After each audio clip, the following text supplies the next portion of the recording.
Bryant is with us in Salt Lake City. Hey, Bryant, how can I help? Hey, Dave, it's good to talk with you. You too. How can I help? So I am the owner of a robotic automation company. Very cool. We have 10 employees, and we did $3 million in revenue last year. And we're in the Pathfinder stage, looking to try to move to the Trailblazer stage. But I guess my question would be how do you forecast for revenue and things like that on project-based revenue that can be inconsistent at times with, ebbs and flows, just as projects are not as consistent as subscription or other type revenue? Well, the longer you've been doing it, the more you can trust the pipeline being full of projects. And the more the pipeline is jammed full of projects, the more predictable that things are going to come out the end of the pipeline. If the pipeline's got holes in it as it goes along, air gaps in it as it goes along, between projects, those are fearful times, and it makes it volatile and harder to forecast. How long have you been doing this? We've been, it'll be 6 years in October, so we've been doing it for a while. And you did $3 million last year. What'd you do the year before that? About 2.3. What'd you do the year before that? About 1.8. Okay. That's a reasonable trend line. It's a nice trend line. And I don't know why I would. So here's forecasting in a nutshell, and you know this already, but I'll do it for some of the ones out there listening that are maybe not all the way up at Pathfinder. But forecasting in a nutshell is I'm going to assume that this year's revenue looks like last year's revenue plus or minus any observable changes, okay? Plus, some plus would be we've got a trend line here from 1.8 to 2.3 to 3.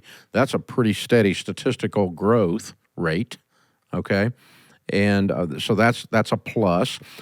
We know what these projects look like, and the longer we've been doing it, the more predictable it is that we can actually get the projects in the door and keep them coming in the door. So for this to go to 3.5 the following year would be probably accurate, or maybe a little better, maybe 3.7 even, plus or minus any changes. Now, minus changes would be if there are changes in the industry, changes in my material costs, changes in my cost of goods sold, the impact of AI on your world. Is it starting to get a foothold there? Is it messing up things or accelerating things? So plus or minus any changes, okay? So I can even go into a year where I've got bad things going on, and I go, okay, that's an observable change. I'm not going to be able to do this year in that particular area what I was going to be able to do, but I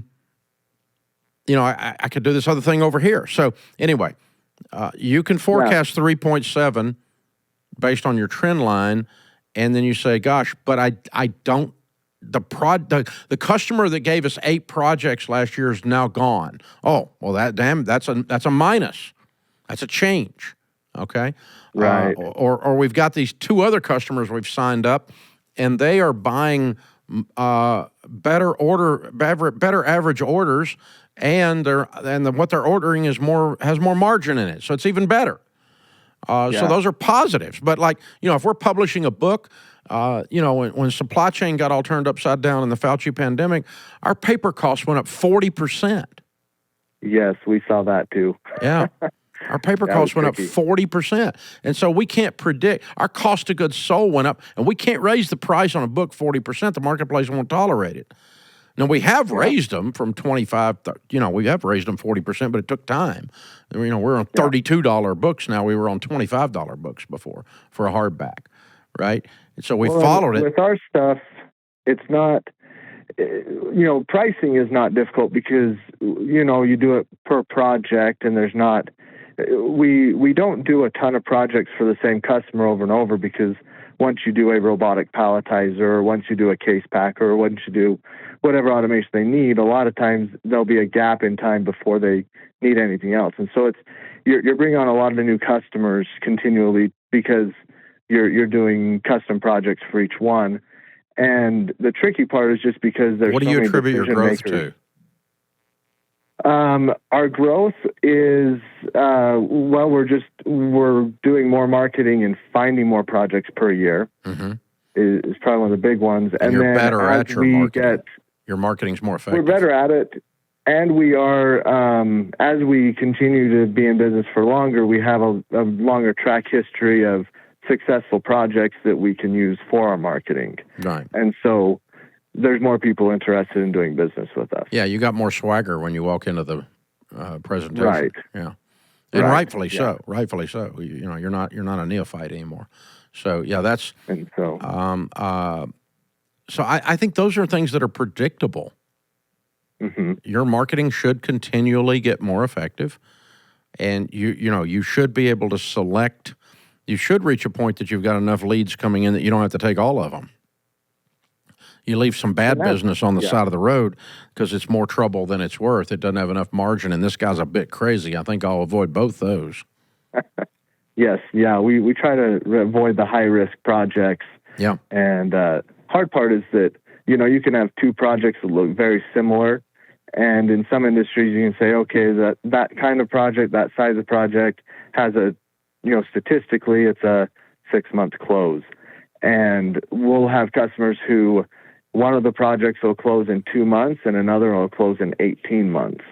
And so it makes it tricky to... but those are two outliers on the ends of the bell curve. You've still got a bell curve in the middle, and your average is 6. And so 6 is not a bad prediction. I mean, selling a house is the same way, or putting a house on the market to sell. If you're a real estate agent, I'm going to list this house. How do I project when that's going to hit? Well, average days on the market right now, we know in that area are X. And so we can drop that X in the middle of that bell curve and go, okay, anything off either long tail or short tail there is going to tell us we're closing unusually fast or we're closing unusually slow, based on X being the average days on the market of a house in that price range. So you've got some things you can work with here, but your statistical outliers do not throw your forecasting usually. Usually what will throw your forecasting is an unforeseen change in the market that's positive or negative. You can't see a Fauci pandemic coming. I mean, you're standing there in January of 20. Who the crap knew that we were going to talk Americans like a bunch of sheep into going into their houses and sucking their thumbs for 30, 60, 90, 120 days beginning in March of 20. You could not have predicted that in January. None of us could. Not a chance we'd have figured that one out. And so these are not predictable variables in the marketplace. We react to them when they come at us and survive, those of us that are warriors. But yeah, so it's pretty simple. I always sit down and go, okay, you turned in a budget for EntreLeadership. It includes EntreLeadership Summit, EntreLeadership Master Series, EntreLeadership Elite, and our one-on-one coaching programs and advisory groups. Those are the revenue sources inside of EntreLeadership. If your budget is not increasing, your top line is not increasing, why aren't you planning on growing the business? Why? That's what me talking to the guy that runs EntreLeadership here at Ramsey.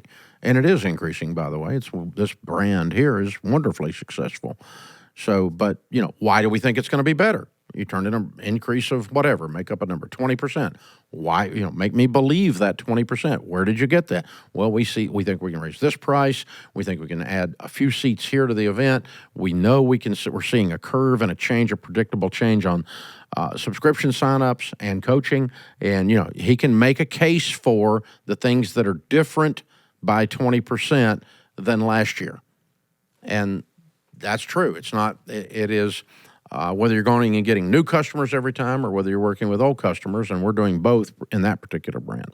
So I think you're doing a great job. What you're describing is a beautiful, elegant business. It's very fun. You're right in a sweet spot. The small businesses that run $3 million top line that is such a cool time of life. You're really having some fun. And it's very rough and tumble. It's very visceral. And each one of those deals you close, you get a high five. It's a good time. So I like where you are. I think you're winning. Congratulations, sir. Very, very well done. This is the EntreLeadership Podcast.